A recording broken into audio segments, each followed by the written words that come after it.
Mainz Cathedral, the 25th of July, 1110. She is 8 years old. The crown they are pressing onto her head is heavier than her own arm. In 19 years she will lead an army back across that same channel, to take a crown that isn't this one, and she will lose it in 4 days. The Latin chant rolling around her is in a language she has only just begun to learn. The men holding her steady so she does not fall under the weight of it are strangers. German bishops who took her from her mother 9 months ago, put her on a ship at Dover, and told her she would never see England again. Her name is Matilda, daughter of Henry I, King of England, and the men in this cathedral are about to be wrong about everything. She will see England again. She will come back 29 years later with an army. She will capture the king who stole her throne and hold him in chains. And she will lose it all in 4 days, because the same chroniclers who praised her cousin for a man's resolve will write her out of history for the exact same thing. Matilda almost became England's first queen regnant, 400 years before the country was willing to crown one. A woman whose blood would sit on the English throne for the next 331 years, even after her own name was buried under 3 Henrys on her tomb. She built the dynasty that gave England Magna Carta, the 100 Years' War, and every Plantagenet king from Henry II to Richard III. And she gets 1 paragraph in your textbook. On this channel, the women who built the bloodlines we still trace today get their names back, slowly, in the manuscripts that survived when their reputations didn't. If you want the rest of these queens, the button is below this video. She did not start as an English claimant. She started as the most powerful 8-year-old in Europe. By 12 she was married to Henry V, Holy Roman Emperor, a grown man of 28. By 15, she was crossing the Alps with him to Italy. By 17, she was sitting as judge in legal disputes in northern Italy and ruling whole regions in his absence with full vice-regal authority. Try to picture that. A teenage girl, alone in a court that is not her own, in a language not her mother's, holding the imperial seal in her hand and telling grown German nobles whose lands they could keep and whose lands they could not. And they obeyed her. When her husband died of cancer in May 1125, she was 23, an empress without an empire, childless, widowed. Her father called her home.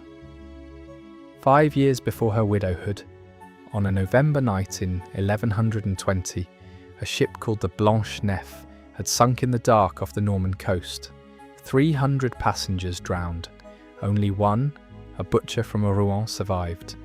One of the dead was Matilda's brother, William Adelin, 17 years old, the only legitimate son of Henry I. Henry had fathered at least 25 illegitimate children, but he had only 2 legitimate ones. One was now at the bottom of the English Channel. The other was the Empress Matilda. So, when she came home, 23, widowed, childless, she came home as the heir to the Kingdom of England. Her father did not waste time. On the first day of January 1127, in Westminster Hall, Henry I gathered the Anglo-Norman aristocracy and forced them, every duke, every earl, every baron, to swear on holy relics that when he died, they would accept his daughter Matilda as their lawful sovereign. No woman had ever been formally designated heir to the English throne. 200 men placed their hands on bone fragments of saints and swore. Among them, sworn loud, sworn in front of witnesses, was the king's own nephew, Stephen of Blois. Remember that name. Matilda was 25 years old, a former empress, a sworn heir, the granddaughter of William the Conqueror. Her father then handed her, like a bargaining chip, to a 14-year-old French boy. Geoffrey of Anjou was the son of a count, 11 years younger than her, a teenager.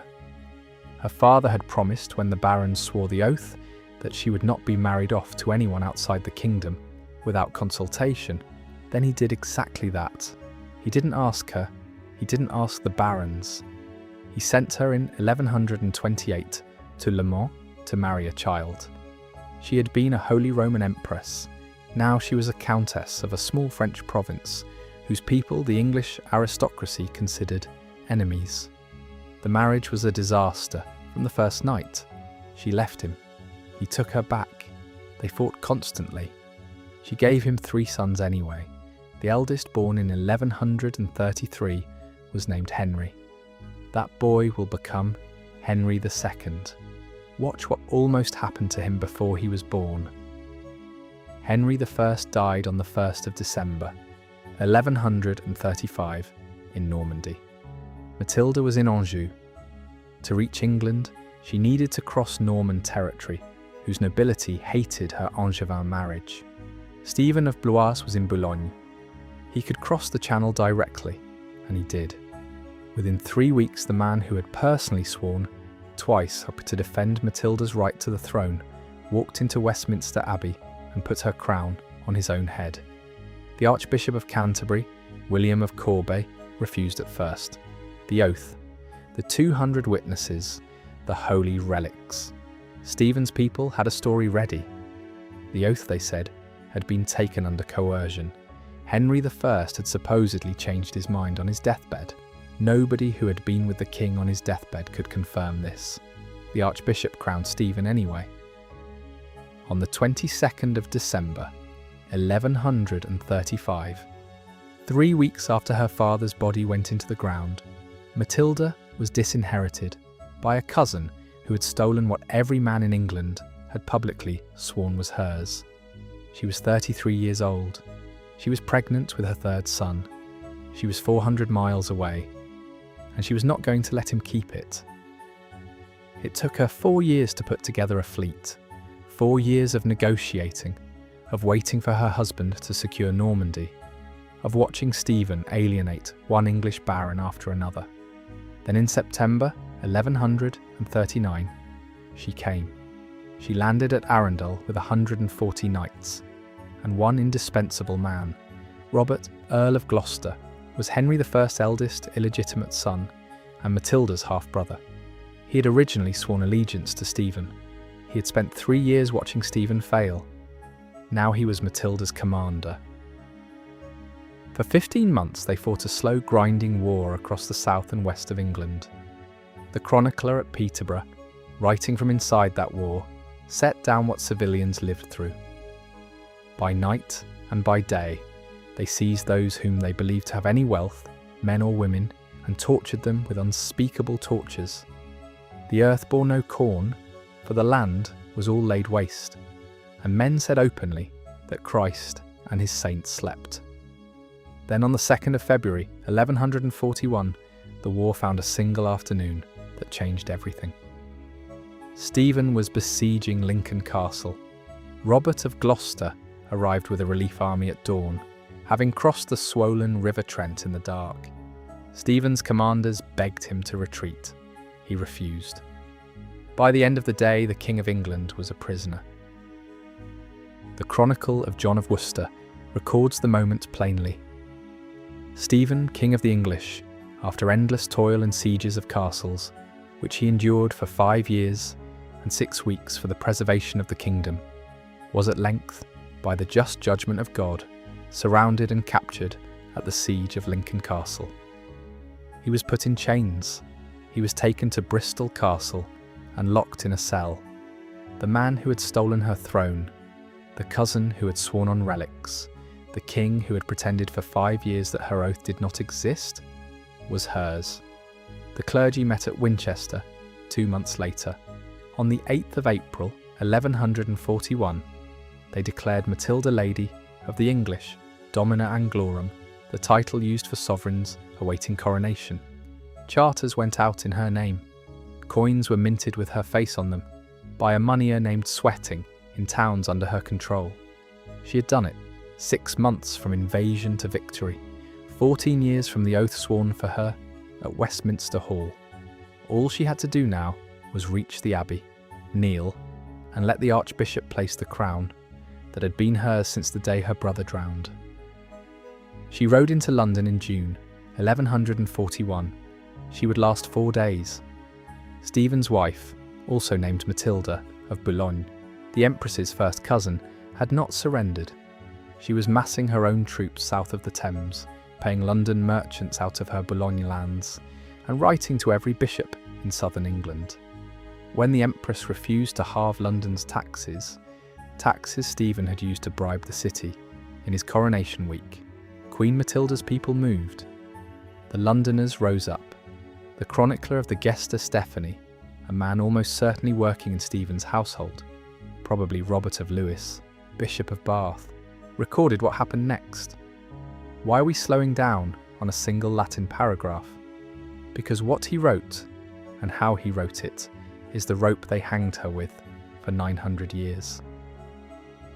She at once put on an extremely arrogant demeanour, instead of the modest gait and bearing proper to the gentle sex, and began to walk and speak and do things more stiffly and more haughtily than she had been wont, to such a point that, in the capital of the land subject to her, she actually made herself Queen of all England, and gloried in being so called. That is what the man who wrote the official version of these events called the crime, behaving like a sovereign, in the capital of the country she had been promised in writing by 200 witnesses. A few paragraphs later, the same chronicler describes Stephen's wife, Queen Matilda of Boulogne, gathering troops, pressuring magnates, refusing to back down. Of that woman, doing the same things, in the same year, the Gesta Stephanie writes, Astuti pectoris virilisque constantiae femina, a woman of subtlety with the resolve of a man. Same chronicle, same author, same year, 2 cousins. One is condemned for losing the gentleness of her sex, the other is praised for having a man's resolve. The behaviour is identical, the only difference is who the work served. Read it like a performance review at a company where the same manager, the same week, on the same evaluation form, writes decisive leader for one woman and difficult to work with for another. And the only variable is whose project the work served. That is what survives in the British Library and at Corpus Christi College, Cambridge. Adjacent paragraphs, same Latin, same hand, against itself. Stephen's wife used her resolve to defend her husband's stolen crown. She got a compliment that has lasted 900 years. Stephen's cousin used hers to claim the crown that had been promised to her by holy oath. She got called arrogant. And in 900 years, almost nobody has bothered to put those 2 sentences side by side and notice they are about the exact same behaviour. Or, by the 24th of June, 1141, the merchants of London, paid, organised, and pointed at her, rose up. They came at her with weapons in the street. She had to flee Westminster on horseback, hours before the coronation. The crown that had been hers for 10 minutes was gone. In September, her army besieged Winchester. The siege failed. In the retreat, Robert of Gloucester, her commander, her half-brother, the one man holding the whole thing together, was captured. She had Stephen in chains. The other side had Robert. There was no choice. She traded the king back for her brother. On the 3rd of November, 1141, Stephen walked out of Bristol Castle, the man she had captured at Lincoln, the man who had stolen everything. She had to set him free with her own hand to save her brother's life. By Christmas, Stephen was back on the throne. By the next September, he came for her in Oxford. September the 26th, 1142, Stephen led an army to Oxford and swam his men across the river to take the town. She and her household fled into Oxford Castle. He surrounded it. For 3 months, he waited her out. No relief came. Robert was in Normandy. Her uncle, the King of Scots, was too far north. The garrison ate through its winter stores. Then the snow fell. Then the river froze. Then on a night in mid-December, just before Christmas, 4 figures came out of a side gate of Oxford Castle, wrapped in white cloaks. We don't know exactly how she got out. The chroniclers don't agree. One says she was lowered from the tower with ropes. One says she walked out of a postern gate. One adds the snow. One adds the white cloaks against it. What they all agree on is the river. 40-year-old Empress of the Romans, disinherited heir to the kingdom of England, daughter of one king, mother of the next, walking across a frozen river in the dark, in a borrowed cloak, with 3 knights, 6 miles to Abingdon, listening for the footsteps of soldiers who had been ordered to take her alive. She made it. The garrison surrendered the next morning. Even the chronicler who hated her most could not stop himself from writing it down. I have never read of another woman so luckily rescued from so many mortal foes. She fought another 5 years. Slowly, the war ground both sides into the dirt. In 1147, Robert of Gloucester died. Without him, she could not win. In 1148, she finally crossed back to Normandy. She was 46 years old. She would never set foot in England again. Stephen must have thought that summer that he had won. He had not won. She had a son. The boy from Le Mans named Henry, born in 1133, was 19 years old. He was a soldier. He had her temper, her father's tactical mind, and her grandfather's grip on Normandy. She gave him every piece of training, every alliance, every coin she had left, and in 1153 she sent him across the Channel to finish what she had started. Stephen, exhausted, his eldest son dead, his army broken, surrendered before they fought. The Treaty of Winchester gave him the throne for the rest of his life, and after his death it would pass to her son. Stephen died 10 months later, broken in body and mind. On the 19th of December, 1154, Henry was crowned at Westminster Abbey, the same abbey where his mother, 13 years earlier, had ridden up the steps for her own coronation and never reached the door. She did not go to the coronation. She did not need to. Her son was 21 years old, married to Eleanor of Aquitaine, holding more land than the King of France. The dynasty she had carried in her body and dragged through 19 winters of war was sitting on the throne of England. She lived another 13 years. She governed Normandy on Henry's behalf. When he and Thomas Becket destroyed each other, she warned him. When he ignored her, she watched it happen exactly as she had said it would. She died on the 10th of September, 1167, at 65. They buried her at Bec Abbey under the high altar. Her tomb said, Ortu magna, viro major, sed maxima partu.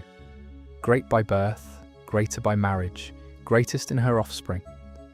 The men who wrote that thought they were paying her a compliment.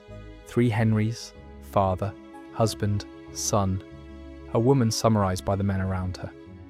But read it again with your eyes open. The father gave her a kingdom that was stolen. The husband gave her a name nobody used. She signed her charters as Empress of the Romans until the day she died, never as Countess of Anjou. The son gave her something neither of them could. He gave her England. Stephen is a footnote. Not a single English king after 1154 descends from him. Every English monarch from Henry II to Richard III, Plantagenet, Lancaster, York, 331 years on the throne, carries Matilda's blood and not his. The Magna Carta was sealed by her grandson. The 100 Years' War was fought by her great-great-grandsons. The Wars of the Roses were fought between her descendants.